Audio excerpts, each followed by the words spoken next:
The Drektai armada emerged from hyperspace like a swarm of metal locusts. 300 warships spreading across the sky above Velkara Prime Cyril stood on the bridge of the Eternal Light. Her psionic abilities stretched to their limits. As she coordinated with commanders across her fleet, they were outnumbered nearly 4 to 1. The battle began badly. Drektai ships were heavier and more numerous, and they pressed forward with the brutal efficiency that had conquered a dozen civilizations. Valant cruisers fell one by one, their shields overwhelmed by concentrated fire, and Cyril felt each loss like a wound in her mind. Marcus stood beside her, calm and focused, watching the tactical displays with an expression she had never seen before. This was not the gentleman who talked with servants and read poetry in the library. This was something else entirely. The human fleet is 15 minutes out. Admiral Kefsara reported, 50 ships. But I do not see how they can change the outcome. They will, Marcus said quietly. The human fleet arrived in a formation that made no tactical sense to Volanthi eyes. Their ships were smaller than either the Drektai or Volanthi vessels, and they spread out in loose clusters that seemed to invite attack. Then they began to fight. Cyril had studied human military history, but nothing had prepared her for seeing it in person. Human ships moved with reckless aggression, diving into enemy formations and firing at point-blank range. They took damage that would have forced Volanthi captains to retreat and kept fighting. They sacrificed escorts to protect carriers, then used those carriers to launch swarms of fighters that tore through Drektai formations like needles through cloth. More than that, they adapted. Every time the Drektai adjusted their tactics, the humans changed theirs. Every trap the enemy set was anticipated and turned against them. It was as if the human admirals could see into the future, predicting enemy movements before they happened. How are they doing this? Kefsara breathed. We have been fighting each other for 10,000 years, Marcus said. We have had a lot of practice. The tide of battle shifted. Drektai ships began to fall, caught between Volanthi precision and human ferocity. But the War Master was no fool, and he saw that space superiority was slipping away. Ground forces inbound. An officer reported, they are targeting the palace directly. Cyril felt ice in her veins. They mean to capture me. They mean to end this war in one stroke. Marcus corrected. If they take you, the Empire will surrender to save you. Then I must flee. No, Marcus said. You must stay and coordinate the fleet, because without you, the psionic link will break and our ships will lose their advantage. I cannot fight off a ground invasion alone. Marcus looked at her, and in his eyes she saw the monster he had spoken of, the thing that every human carried inside them. You will not be alone. The Drektai landing craft touched down in the palace gardens, and 300 elite soldiers poured out with weapons raised. They were the War Master's personal guard, veterans of 100 conquests, and they moved through the palace with practiced efficiency. Palace guards fell before them, outmatched in numbers and firepower. Nobles fled to safe rooms that offered only the illusion of protection, and then they encountered Marcus Cole. He met them in the throne room. Standing alone before the ancient seat of Volanthi power, the Drektai commander laughed when he saw him. One human? He said, the War Master will be disappointed. As I expected, at least a challenge. Marcus did not respond. He simply moved. What happened next would be remembered in Volanthi history for 1,000 years. Marcus fought like nothing the galaxy had ever seen. A blur of motion that seemed to exist in multiple places at once. He was faster than the Drektai could track, stronger than their armor could withstand, and more relentless than anything they had ever encountered. He did not fight like a Volanthi warrior, with elegant forms and psionic enhancement. He fought like a human, with every dirty trick and desperate technique his species had developed over millennia of killing each other. He used the environment as a weapon, toppling pillars onto enemy soldiers, and using debris as improvised shields. He turned enemy weapons against their wielders. He exploited every weakness, every blind spot, every moment of hesitation, and he did not stop. The Drek'tai had fought many species across many worlds, but they had never faced anything like this. Their soldiers fell one after another, unable to match his speed or predict his movements. Those who tried to flee found him already blocking their path. Those who stood their ground were broken. Cyril watched through the palace security systems when she could spare attention from the fleet battle, and what she saw filled her with awe and terror. This was what Marcus had been hiding. This was the truth of humanity. The capacity for violence that they spent their lives containing. Marcus was not merely skilled or trained. He was a weapon that had been taught to pretend it was a person. And now the pretense had fallen away. The battle lasted less than an hour. When it was over, Marcus stood alone in the throne room, surrounded by fallen enemies. He was wounded in a dozen places, blood running from cuts and burns across his body. But he was still standing, still fighting, still refusing to fall. The War Master himself came through the main doors, flanked by his last bodyguards. He was enormous, even by Drek'tai standards, covered in ceremonial armor that had never known defeat. "So you are the human," the War Master said, "the one my soldiers whisper about in fear." Marcus said nothing.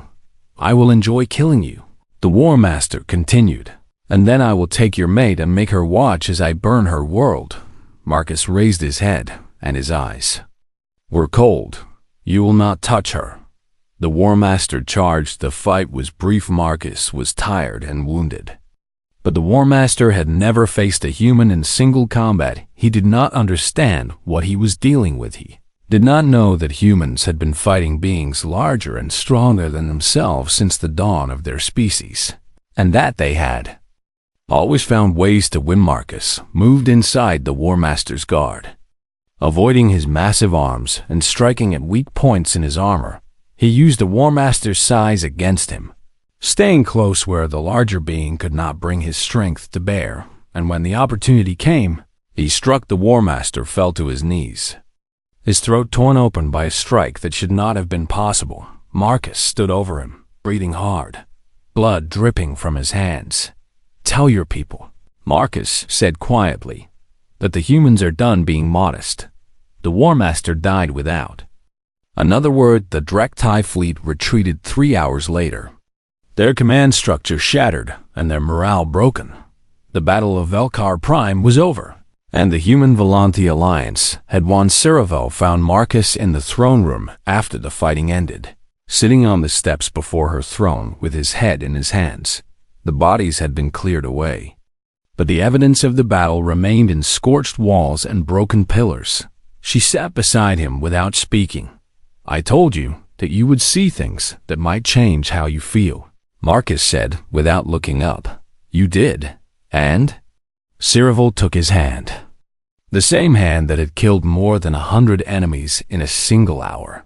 "I see a man who fights so that others do not have to," she said. "I see someone who carries a terrible burden and chooses to use it only when there is no other option." She lifted his chin so he would meet her eyes. "I see my husband?" Marcus searched her face for fear or disgust, and found only love. "I killed so many," he whispered, "to protect so many more. Is that enough?" "I do not know," Cyril admitted, "but I know that you asked the question, and that matters more than you understand." The war ended in the months that followed, as the Drek'tai Dominion sued for peace rather than face the combined might of humans, and Volanta. Marcus returned to his quiet routines, running every morning, talking with servants, reading poetry in the library. The galaxy knew what he was now. They had seen the footage from the throne room, heard the stories from survivors, watched a single human defeat an army. But when he was with Cyril, it was just Marcus, gentle, kind, humble. She understood now that this was not weakness. This was the greatest strength of all, the power to be terrible, choosing every day to be gentle instead. One evening, as they walked through the gardens where they had first spoken honestly to each other, Cyril asked a question that had been forming in her mind for months. Do all humans carry what you carry? Marcus considered the question carefully. Yes. He said finally, every single one of us. And we spend our whole lives learning to hold it back. That must be exhausting. It is. Marcus agreed. But it is also what makes us human. He stopped walking and turned to face her. We are not strong because of what we can do, he said. We are strong because of what we choose not to do. Cyril pulled him into an embrace. Thank you, she whispered. For what?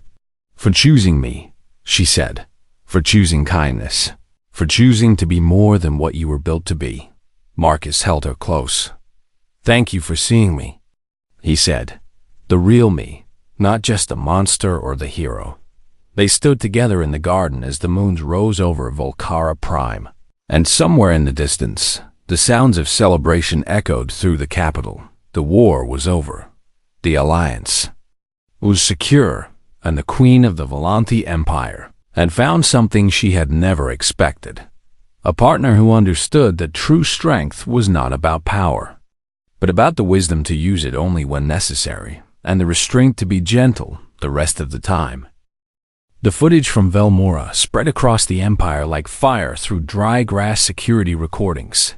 Surveillance drone captures and testimony from rescued hostages painted a picture of something that seemed impossible. A single human, moving through enemy territory for 3 days without sleep, taking wounds that should have killed him and continuing anyway, fighting with a combination of precision and brutality that left hardened Volanti soldiers speechless. Marcus Cole became famous overnight. Nobles, who had once dismissed him as the Queen's pet, now spoke his name with reverence.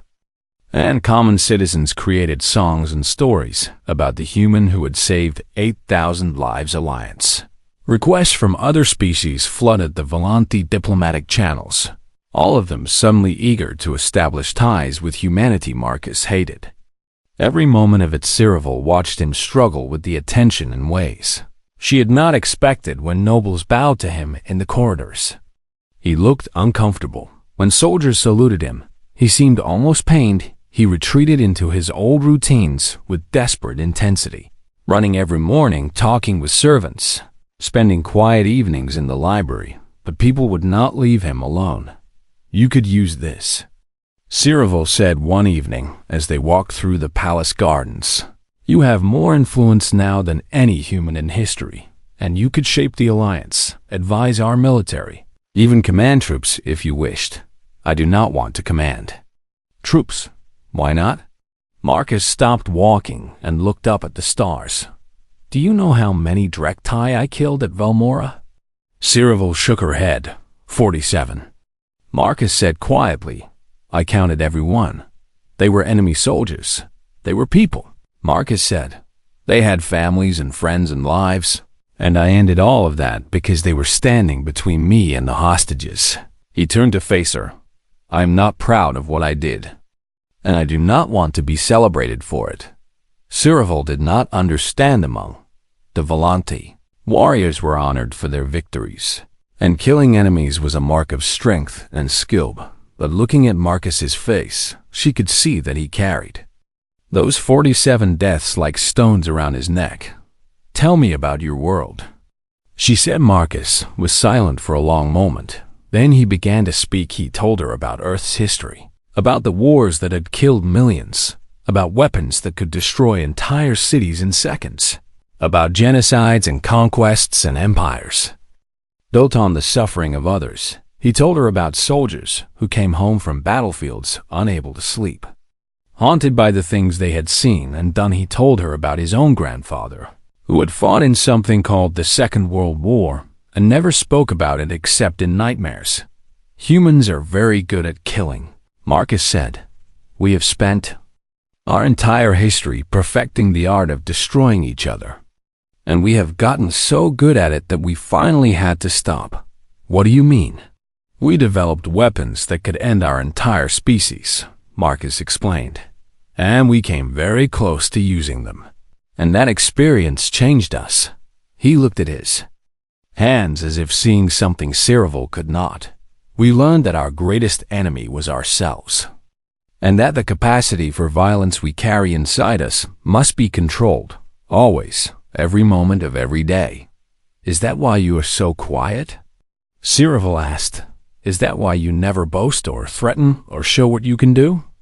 Yes, you are not modest because you are weak. No, Marcus said. I am modest because I know exactly what I am capable of. And I have seen what happens when humans stop holding back. He met her eyes. Every human carries a monster inside them, and we spend our lives building cages to keep it contained. And most of the time we succeed. And when you do not, Marcus's expression darkened. Then worlds burn. Cyril thought about the Drektai commander's message. The fear in those words. The desperate question. What is he? Now she understood humans were not weak. They were weapons. Every single one of them. Weapons that had learned to disguise themselves as ordinary beings. The gentleness, the humility, the quiet patience. All of it was a choice. A conscious decision made every day to be kind when they could be terrible. You are afraid of yourself. She said softly. All humans are, Marcus admitted. It is the first lesson we learn as children, that we must control ourselves because no one else can control us. He reached out and took her hand. I did not want you to see what I really am, and I did not want you to be afraid of me. I am not afraid of you. You should be. Cyril shook her head. No, because I have seen you talk with servants like they were your equals, and I have seen you learn our customs with patience and respect. And I have seen you risk your life for people you did not know. She stepped closer to him. The monster you carry does not define you, Marcus. And the cage you built around it does. For the first time since she had met him, Cyril saw tears in Marcus's eyes. You do not understand. He whispered. No one ever understands. Then help me. He pulled her into an embrace, and she felt his body trembling against hers. I love you, she said. The words surprising her even as she spoke them. Not the hero from Velmora, not the symbol of the Alliance. Just you. Marcus held her tighter. I do not deserve that. That is not your decision to make. They stood together in the garden for a long time, and when Marcus finally pulled back, something had changed in his expression. The walls he had built around himself were still there. But she could see through them now. She could see the man beneath. The one who carried 47 deaths and countless more from his ancestors' history. The one who woke every morning and chose to be gentle, despite everything inside him that whispered otherwise. The Drektai will come again. Marcus said, I know. They will come with everything they have, and they will try to destroy your empire. I know.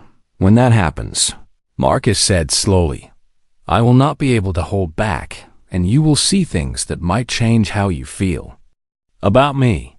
Cyril cupped his face in her hands. Nothing will change how I feel about you.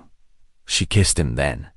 And he kissed her back, and for a moment the coming war and the weight of history and the monster he carried inside him all faded away. But only for a moment. The next morning, reports arrived from the border sectors. The Drektai Dominion was massing its entire fleet. 300 warships gathering at the edge of Volanti space. Their target was Volcara Prime itself. The War Master's message had not been a negotiation. It had been a declaration of war. 3 months passed, and Marcus Cole became a familiar presence in the palace of Volcara Prime. He was not loud or demanding like other foreign dignitaries. And he did not seek attention or favor from the court nobles. Instead, he moved through the palace like a quiet shadow, always watching, always learning, always present, but never intrusive. Cyril found herself noticing him in unexpected places. She would pass through the kitchens and find him talking with the cooks, asking about Volanti spices and food preparation with genuine interest. She would walk through the servant quarters and discover he had memorized the names of every maid and guard, asking after their families and remembering details from previous conversations. This behavior puzzled her among the Volanti. Royalty did not mingle with servants, except to give orders. Marcus seemed to see no distinction between a palace cook and a high noble. He treated everyone with the same quiet respect. One morning, Cyril woke earlier than usual and looked out her window to see Marcus running through the palace grounds. This was not unusual, as she had learned that humans required regular physical exercise to maintain their health. What was unusual was that he had been running for nearly 2 hours already and showed no signs of stopping. She watched him circle the gardens again and again, his pace steady and relentless, until finally her curiosity overwhelmed her and she went down to meet him. "How long do you intend to continue?" she asked as he passed Marcus, slowed to a stop, barely breathing hard despite the sweat soaking his simple clothing. "I usually run for 3 hours, he said. "Sometimes 4 if I have time." 3 hours?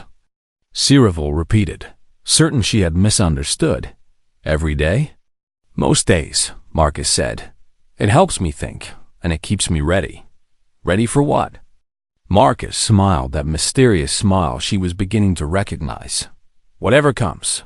She walked with him as he cooled down, and he told her about something called a marathon, a human tradition where runners covered over 40 kilometers without stopping. He told her about ultramarathons, which were even longer, and about humans who ran across entire continents for reasons that seemed to make sense only to them. "Why?" Cyril asked, genuinely confused. "What is the purpose?" "There is no purpose," Marcus admitted. "We do it because it is hard. Because our bodies tell us to stop and we refuse.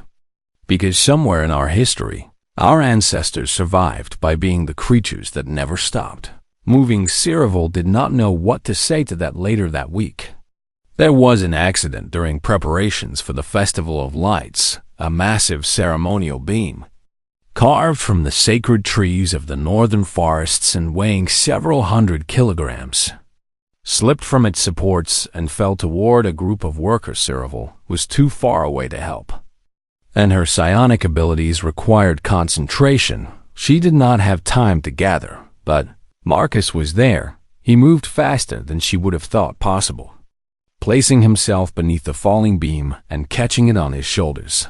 The wood cracked against his body with a sound that made everyone nearby cry out in alarm. For a terrible moment, Cyril was certain he had been crushed. Then Marcus shifted his weight, lifted the beam higher, and held it steady while the workers scrambled to safety. When the beam was finally secured, Marcus stepped back and rolled his shoulders as if he had done nothing more strenuous than carry a piece of furniture. The workers stared at him with wide eyes. Cyril stared too. "Are you injured?" she demanded, rushing to his side. "Bruised," Marcus said. "Nothing serious. That beam weighs 300 kilograms. "I know," he said, and there was something almost embarrassed in his expression. "I should not have done that in front of everyone, but I could not let them be hurt." That evening, Cyril summoned the palace physician, a brilliant scientist named Dr. Velthara, who had spent decades studying alien physiology. "I want you to examine my husband," Cyril said. With his permission, of course, Marcus agreed without hesitation, and Dr. Velthara spent 3 days running tests with equipment that could analyze everything from bone density to neural pathways. When she finally presented her findings to Cyril, her expression was troubled. "Your Majesty," she began, "I do not know how to explain what I have discovered." "Try." Dr. Velthara spread her data across the holographic display. "Human bone density is significantly higher than ours, nearly 3 times as dense in some areas, and their muscle fibers are arranged in patterns that allow for sustained effort over extremely long periods." She highlighted another section of the display. "Their immune systems are remarkably aggressive, constantly adapting to new threats, and their bodies produce natural painkillers in quantities that would be toxic to most species." "What does this mean?" Cyril asked. "It means," Dr. Velthara said slowly, "that humans evolved on a world that was actively trying to kill them. And they survived anyway. She pulled up images of Earth, the human homeworld, and Cyril felt a chill run through her. The planet was covered in environments that would be lethal to Volanti. Frozen wastelands, burning deserts, oceans filled with predators, jungles crawling with poisonous creatures. Their gravity is higher than ours, Dr. Valthara continued. Their temperature variations are extreme. Their atmosphere contains elements that would damage our lungs over time, and nearly every other species on their planet developed natural weapons to hunt or defend against them. And they survived all of this? They did more than survive, Dr. Valthara said. They conquered it, and they did so without psionic abilities, without natural armor, without venom or claws or any of the advantages other species rely upon. She looked at Cyril with something that might have been fear. Your Majesty, humans are what we would call a persistence predator, and their ancestors hunted by chasing prey until the prey collapsed from exhaustion, sometimes running for days without stopping. Cyril thought of Marcus, running through the gardens every morning. She thought of him lifting that beam. Without hesitation, she thought of the calm way he absorbed insults and mockery without ever losing his temper that night. She found him in the library, reading a Volanti poetry collection with a translation device beside him. "May I ask you something?" she said. "Always. Why do you hide what you are?" Marcus looked up from his book, and for a moment his expression was unguarded. "I am not hiding anything," he said. "I am simply being myself. You are stronger than you appear, and you have more endurance than any being I have ever encountered. Yet you act as if you are ordinary." Marcus was quiet for a long moment. "On Earth," he said finally, "we have a saying, speak softly and carry a big stick. And it means that true strength does not need to announce itself." He closed his book and stood to face her. "I have seen what happens when humans show off their capabilities," he said. "Other species become afraid, and fear leads to conflict, and conflict leads to death. So I have learned to be quiet about what I can do. You do not want others to fear you." "No," Marcus said.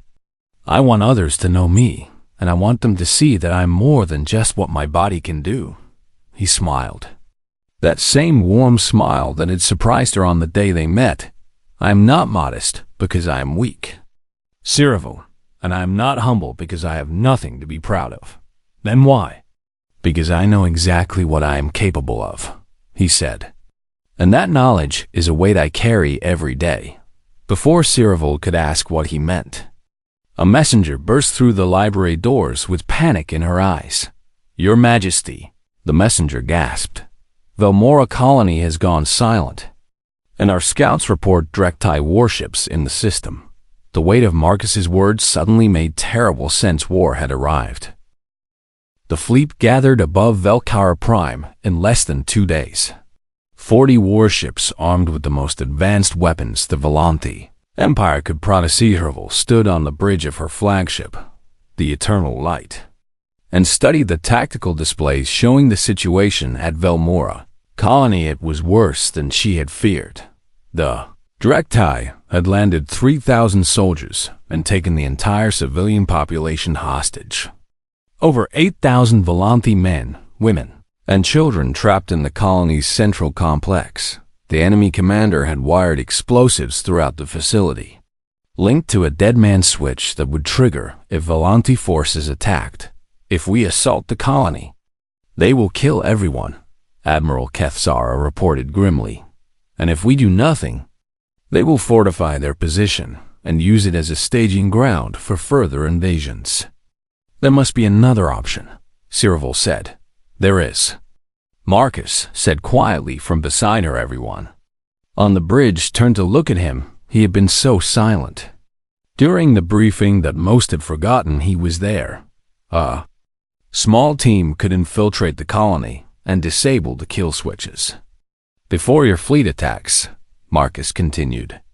"It would require moving through enemy-held territory without being detected, locating the explosive controls, and neutralizing them simultaneously across multiple locations. Admiral Kethsara shook her head. Impossible, as the Drektai have sensors throughout the complex, and any team large enough to cover multiple targets would be detected. Then send one person. Silence fell across the bridge. One person cannot disable multiple explosive systems at the same time. Kethsara said. One person can if they work fast enough, Marcus replied. And if they are willing to accept the risk. Cyril felt cold dread settling in her stomach. You are volunteering. I am. This is suicide, Kethsara said. Even if you could avoid detection, you would need to move through hundreds of enemy soldiers, locate the control systems, disable them, and escape before they realize what is happening. I understand. You will die. Marcus met the Admiral's eyes without flinching. Maybe. But those 8,000 people will not. The argument lasted for how Cyril forbade him from going. Then ordered him, then pleaded with him. Marcus listened to everything she said with patience and respect. And then he told her he was going anyway. You cannot command me in this, he said gently. I am not one of your soldiers. You are my husband. Yes, Marcus agreed. And as your husband, I am asking you to trust me. He left that night, slipping away in a maintenance pod, while Cyril was coordinating fleet movements with her admirals. By the time she discovered he was gone, he was already approaching the colony's outer atmosphere for 3 days. Cyril waited. She received scattered reports from surveillance drones and intercepted Drektai communications, and she pieced together a picture of what was happening on the surface that she could barely believe. Marcus moved through the colony like nothing the Drektai had ever encountered. He used maintenance tunnels and ventilation shafts that were too small for the enemy soldiers to follow. He traveled through areas of the colony that had been sealed off for safety reasons, crawling through toxic environments that would have killed a Volanthi in minutes. He did not sleep for 72 hours.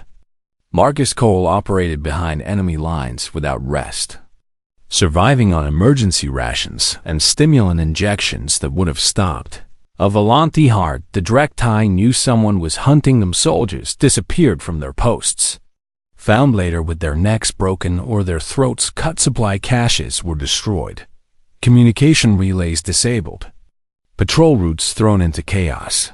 The enemy commander sent more and more troops to find the intruder. But Marcus was always one step ahead, using the colony's infrastructure against them, turning their own territory into a maze of traps and ambushes. On the second day, Cyril intercepted a transmission from the Drektai commander. What is it? The commander was demanding. What kind of creature are we dealing with? Unknown, came the response. But it does not stop, and we cannot find it. And every hour we lose more soldiers. It must sleep eventually. Commander, the subordinate said, and there was fear in his voice. I do not think it does. On the third day, Marcus found the hostages. They were being held in the colony's central arena, guarded by 200 Drektai soldiers with the explosive controls, spread across 6 locations around the facility. Disabling them all would require moving faster than any being should be able to move, crossing open ground under enemy fire, and somehow surviving long enough to reach each target. Marcus did it anyway. Cyril watched the assault from her bridge, coordinating the fleet attack as her ground forces surged toward the colony. The kill switches went dark one by one, each deactivation marked by a burst of confused Drektai communications. By the time the Volanthi soldiers breached the central complex, Marcus had already freed 200 hostages from a secondary holding area and was leading them toward the extraction point. The rescue teams found him at the rendezvous coordinates. Surrounded by the people he had saved, he was covered in blood, most of it green from Drektai soldiers, some of it red from wounds he had taken and ignored. He had been shot twice, once in the shoulder and once in the leg, And he was still standing when he saw Cyril approaching. He smiled, that same warm smile. "Tired now, but still genuine. Sorry I left without saying goodbye," he said. And then his legs gave out and he collapsed into her arms. Doctors said he should have died a dozen times over. The wounds alone would have killed a Volante. And the exhaustion and dehydration and chemical stress from the stimulants should have shut down his organs hours before the rescue, but Marcus's body simply refused to stop his immune system. Fought off infections that should have been fatal. His healing rate was 3 times faster than predicted. And even unconscious, his vital signs remained stubbornly stable. He is remarkable, Dr. Velthara said as Cyril sat beside his bed in the medical bay. "I have never seen anything like it. He is human," Cyril said quietly. "Yes," the doctor agreed. "And I am beginning to understand what that means." Marcus woke 2 days later, and his first words were to ask about the hostages when Cyril told him everyone had survived. He closed his eyes and let out a breath of relief that seemed to carry the weight of 3 days of terror. "Good," he whispered. "That is good. The fleet is calling you a hero," Cyril said. "I am not a hero. You saved 8,000 lives." "I did what needed to be done," Marcus said. "That is not heroism. That is just being useful." Cyril took his hand, careful not to disturb the bandages covering his injuries. "The Drektai are calling you a monster." "I know. Does that bother you?" Marcus was quiet for a long moment. "No," he said finally.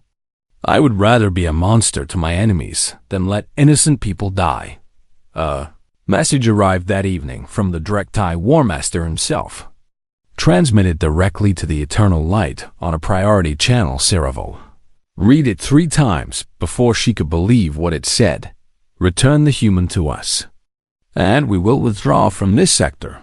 But if you keep him, we will burn your worlds until we find him." At the bottom of the message was a single question. "What is he?" Cyril looked at Marcus, sleeping peacefully in the medical bay, and she realized she did not have an answer. She was only beginning to understand what humans truly were, and the revelation terrified her almost as much as it filled her with hope.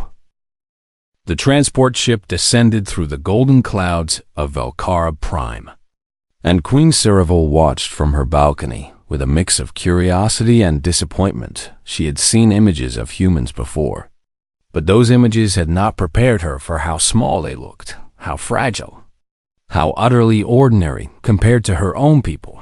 The Volante stood 8 feet tall with skin that shimmered like liquid metal under sunlight, and their psionic abilities could crush stone or read thoughts across vast distances. Humans had none of this. They were short, soft, and possessed no mental powers whatsoever. Yet here she was, the most powerful ruler in 12 star systems, about to marry one of them. The alliance demanded it, her advisors had explained, and Cyril understood politics well enough to know they were right. The Drektai Dominion was expanding, swallowing smaller civilizations with brutal efficiency, and the Volante Empire needed allies. Humans were new to the galactic stage, but they had proven surprisingly difficult to conquer, and several species had already learned to respect their strange persistency. Marriage between the Volante Queen and a human diplomat would cement the alliance and send a message to the Drektai. Ravel accepted this logic, but she did not have to like it. Commander Marcus Cole stepped off the transport with a small bag over his shoulder and nothing else. He wore a simple gray uniform without medals or decorations, and his brown hair was cut short in a practical style. He was not ugly by human standards, Cyril supposed, but he was certainly not impressive. He stood perhaps 5 feet and 10 inches tall, which meant the top of his head barely reached her shoulder when he looked up at the welcoming delegation. He smiled. It was a warm smile, genuine and unguarded, and Cyril found it strangely disarming. "Queen Cyril," he said, bowing in the Volante fashion with his palm pressed to his chest. "Thank you for receiving me." and I hope I can be worthy of the honor your people have shown mine. His accent was thick, but his pronunciation was careful. And Cyril realized he had been practicing her language. That was unexpected. Most diplomats relied on translation devices. You speak our tongue, she said. Badly, Marcus admitted with a self-deprecating laugh. But I am learning. And your language is beautiful, even when I butcher it. The court nobles behind Cyril exchanged glances. They had expected arrogance from the human ambassador, or at least some attempt at posturing. This quiet humility confused them over the following weeks. Marcus continued to confound expectations. He attended every lesson on Volanti customs without complaint, sitting for hours while instructors explained the proper way to bow, the correct phrases for formal occasions, the intricate rules of court etiquette. He made mistakes constantly, but he never grew frustrated or defensive. He simply apologized, asked questions, and tried again. He is very patient, one of the instructors reported to Cyril. Almost unnaturally so. Is that a compliment or a concern? Cyril asked. The instructor hesitated before answering. I am not certain. Your Majesty. The wedding ceremony was held in the Crystal Hall, a vast chamber where light refracted through 1,000 prisms and painted rainbows across every surface. Cyril wore the traditional armor of a Volanti queen, black metal etched with silver, a reminder that her ancestors had been warriors before they were rulers. Marcus wore a simple white suit that made him look even smaller beside her. The vows were spoken in both languages, and when Marcus said his lines in Volanti, his voice was steady even though his pronunciation was still imperfect. Cyril found herself oddly moved by the effort. After the ceremony, there was a feast with 700 guests from across the empire. Cyril sat at the high table with Marcus beside her, and she watched him navigate the endless parade of nobles who came to offer their congratulations. Most of them were barely polite, some were openly dismissive. Lord HFY, a distant cousin of the royal family and a notorious critic of the human alliance, approached the table with a sneer already forming on his face. So this is the great human warrior we have heard so much about, HFY said, his voice loud enough for nearby tables to hear. Tell me, human, what exactly do you bring to this marriage besides your species' desperation for protection? The hall grew quiet. Cyril felt her hands tighten on the arms of her chair. But before she could speak, Marcus responded, I bring very little. My lord, Marcus said calmly, I am not a warrior or a great leader, and I have no wealth or lands to offer, but I promise to serve the queen and the Volanti people with everything I have, which is mostly stubbornness and a willingness to learn. HFY blinked, clearly thrown off by the lack of defensiveness. You admit you are nothing? He pressed. I admit I am human, Marcus said with that same warm smile. We are small and weak and short-lived compared to your people, and we know this. So we try to make up for it by being useful in other ways. HFY snorted and walked away, muttering something about the queen's pet. Loud enough for everyone to hear. Laughter rippled through the hall, and Cyril felt a flush of anger on Marcus's behalf. But when she looked at her new husband, his expression had not changed. He simply picked up his glass and took a sip of wine as if nothing had happened. Later that night, Cyril found herself unable to sleep. She walked through the palace gardens, a habit she had developed as a child when her mind was too busy for rest.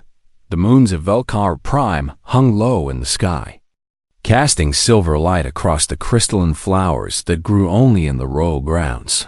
She found Marcus sitting alone on a bench near the fountain. He was staring up at the stars with an expression she could not read, something between sadness and longing and a strange kind of peace.